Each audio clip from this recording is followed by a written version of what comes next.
ഏതൊരു വ്യക്തിയുടെയും സൗരജീവിതത്തിന് അനിവാര്യമായ ഒരു കാര്യമാണ് ധനം. ധനസമൃദ്ധിയുണ്ടെങ്കിൽ ജീവിതത്തിൽ ഒരുവിധപ്പെട്ട പ്രശ്നങ്ങൾക്കെല്ലാം തന്നെ പരിഹാരം കാണാൻ സാധിക്കും. ഇതിന് സഹായിക്കുന്ന ഒന്നാണ് ഹൈന്ദവാചാര പ്രകാരം അനുഷ്ഠിക്കുന്ന മുപ്പട്ടുവെള്ളി.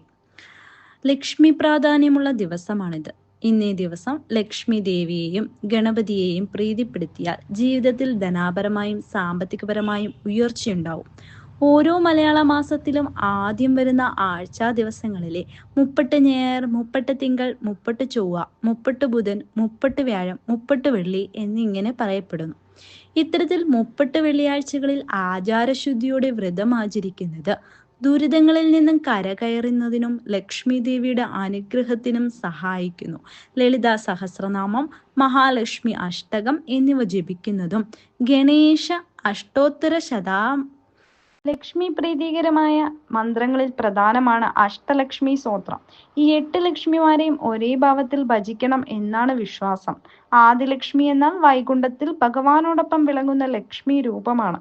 നാമം സൂചിപ്പിക്കുന്നത് പോലെ ധാന്യലക്ഷ്മി നമുക്ക് സത്ഭക്ഷണവും ആരോഗ്യവും നൽകി അനുഗ്രഹിക്കുന്ന ദേവതയാണ്.